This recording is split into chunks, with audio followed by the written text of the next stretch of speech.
Hi guys, poopSY here to update my Shaco guide. Some of the users asked me to do a more comprehensive guide about Shaco in an overall game, so that's what I'm here to do. First, I'd like to talk about runes and masteries for jungling with Shaco. There are 3 ways you can rune, and you can rune yourself up. First is attack speed, where you have I go with 9 attack speed marks. Armor seals, you can exchange these for dodge, and magic resist glyphs. Again, you can change these to your preference. I like the little tankiness on my Shaco. And for the quints, I go with move speed because I like to be a little bit faster than everybody. It just helps in a offensive and defensive situation. The other way is armor pen. I go full armor pen for this build, using full armor pen marks and glyphs. Once again, armor seals and magic resist glyphs. And for the AP Shacco build, I go magic pen marks, armor seals for jungling, ability power glyphs, and 2 quints, and a movement speed quint for the 3rd one. For masteries, it depends on what summer skills you go. I usually build smite and teleport on my Shaco, as I feel you don't really need the flash, and teleports allows you to pull off some pretty amazing ganks. Like you can gank bottom, recall, gank top instantly. Like as soon or reveal yourself to an enemy location, like reveal yourself top, and then teleport bottom to a ward or something, then gank. The enemy will never expect it, so it gives you a little advantage. I go 9-0-21. Most other people can go 21-9-0. It's just a matter of preference. I get the crit strike,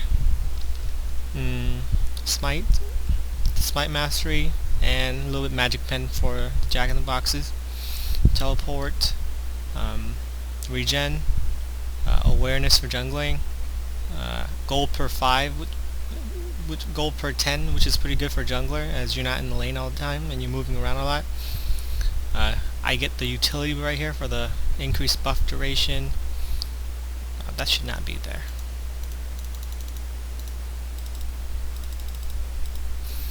Meditation mastery, quickness for movement speed, cooldown reductions, stuff like that.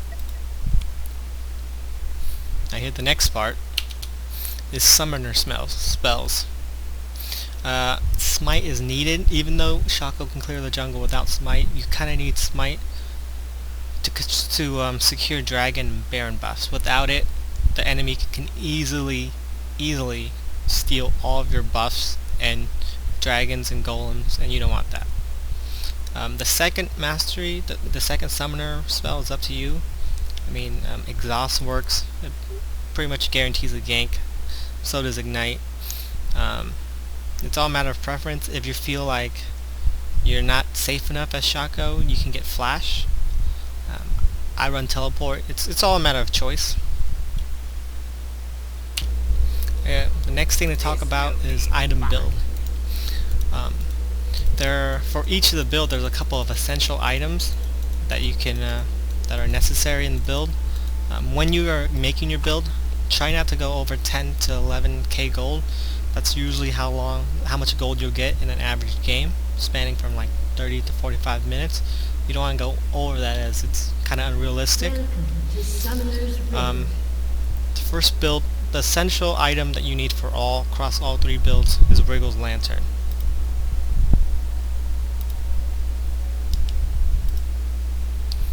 Wriggles, it makes your jungling so much easier. You kind of got to start with, kind of get it. Your starting item for each build can differ.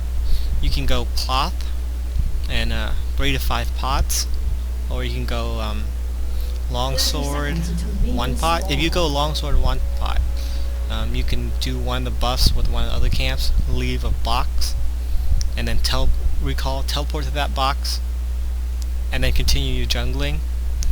and then because when you come back you have enough for a cloth, so that helps. So yeah, wriggles is essential across all three builds. The first build I want to talk about is attack speed build. Shaco is the only character that can effectively double his attack speed. So items that scale with attack speed and on-hit procs like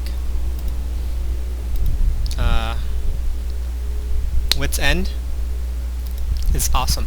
Wit's End is one of the best items in the game right now for its stats. Basically, you get 40 attack speed, 40 magic resist, and 40 damage, and 42 damage right here. And enemy physical carries usually tend to build up armor more than magic resist, and you're dealing 42 damage each time you hit. That means your clone hits 42 damage, you hit 42 damage plus whatever. That's why Wit's End scales so well with Shaco. And to go with the attack speed build, you're going to need Berserker Greaves. So for the attack speed build, you want to go Zerkers, Wit's End, and then Wriggles, and then build accordingly to the other team and how you do in the game with your gold. Always remember to build a defensive item if you feel that you're starting to lose a lot of HP in team fights. The next build is the damage build that goes with the armor pen masteries. For that build, you're going to want to start Wriggles once again. The boots depend on what you need. You can go Mercury Treads, Berserker Greaves, or the utility boots, mobility boots. It just all depends on your play style and what you think you need. And the other essential item for this build is Infinity Edge. It's Infinity Edge. It works so well with his Q proc because it does an automatic crit, so as soon as you get the Infinity Edge, your critical score strikes are doing over 300%, are doing over this amount because his Q has its own multiplier. And the last build is the AP build. For the AP build, I think you also need Wriggles because it helps your early game jungling so much. And then boots, depending on what you need, you might go Sorcerer boots or Mercury Treads. It depends on the enemy CC. And Deathcap Lichbane. There's slightly less variation for this build because you kind of need, well, you need Deathcap in most AP builds, and the Lichbanes work so well with Shaco for triggering his proc.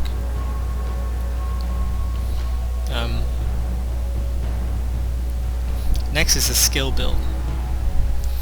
If you're going to start the attack speed build, you want to get, well, at level 3 you want to have all 3 abilities. But for the attack speed, you want to prioritize leveling boxes or E depending on your preferences.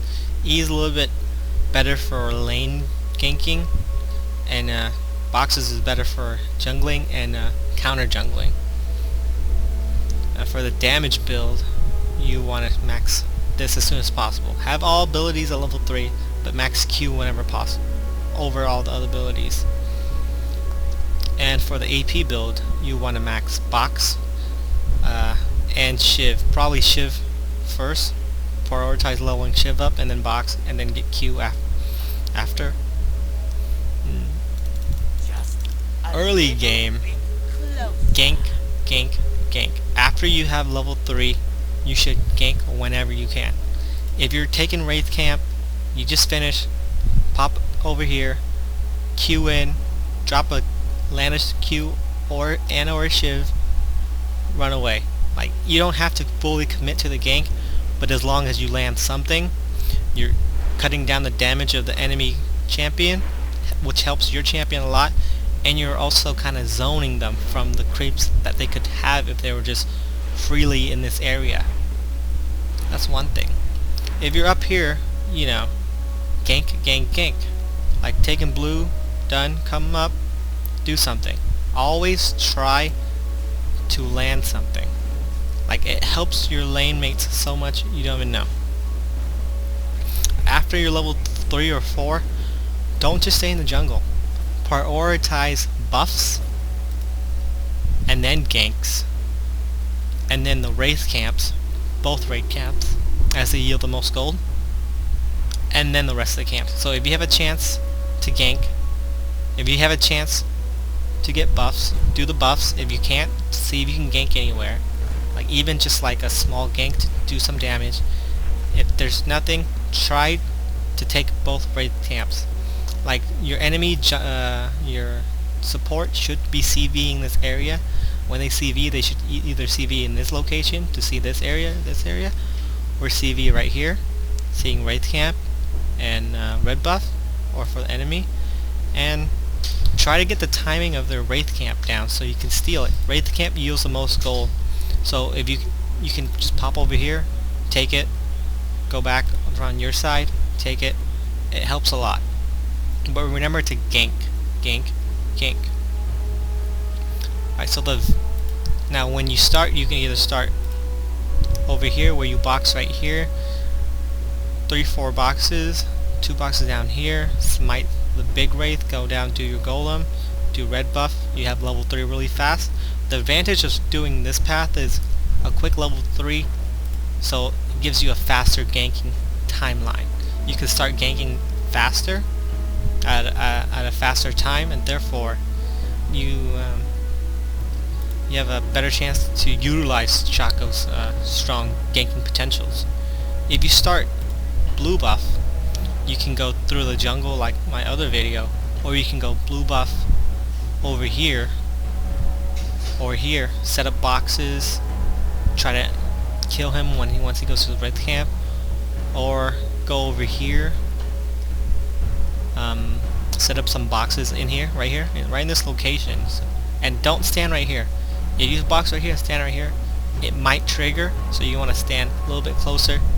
Try to lose vision right here, but keep vision over here so you can see if enemy junglers are coming.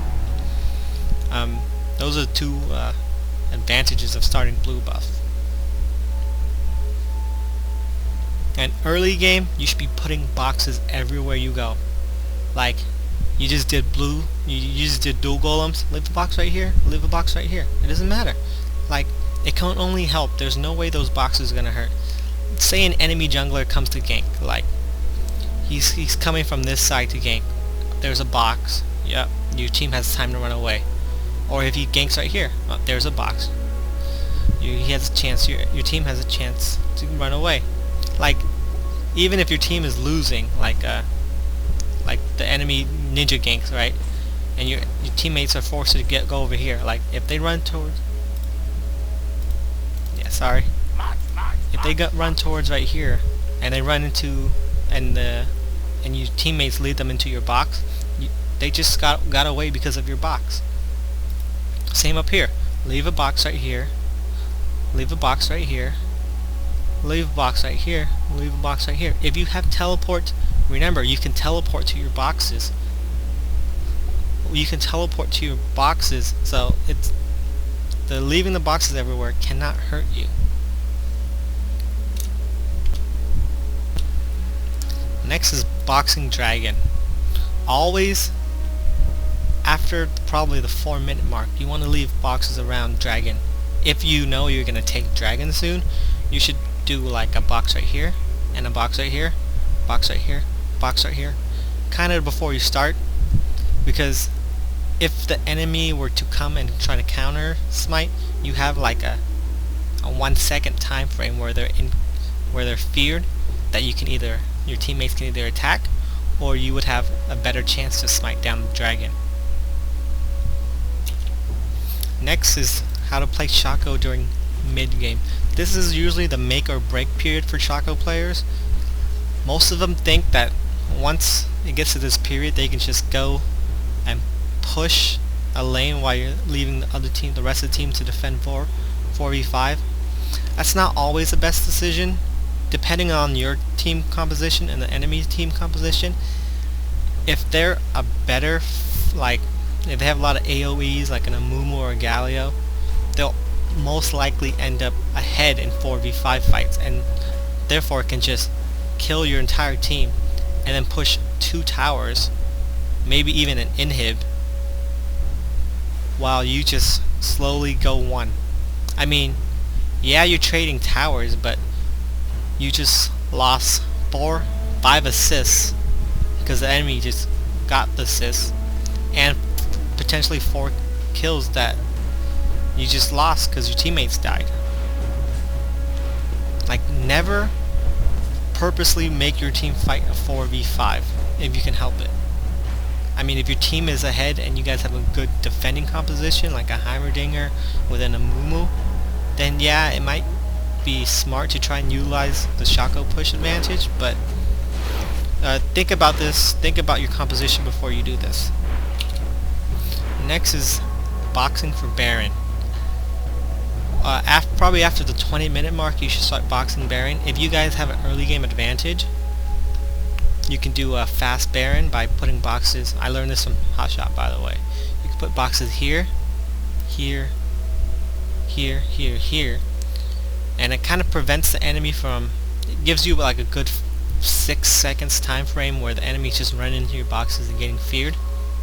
This kind of just leaves you, gives you more time to essentially fight Baron. You should always be boxing like this.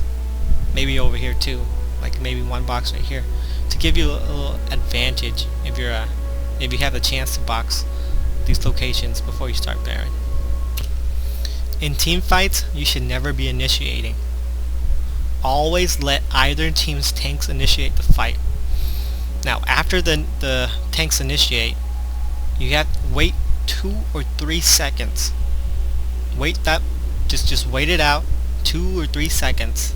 I mean, this depends on every game and every team fight, but 2 or 3 seconds is usually the time frame where it takes for where all the hard CC is blown, and you can easily deceive back into the enemy lines and start attacking the enemy carry.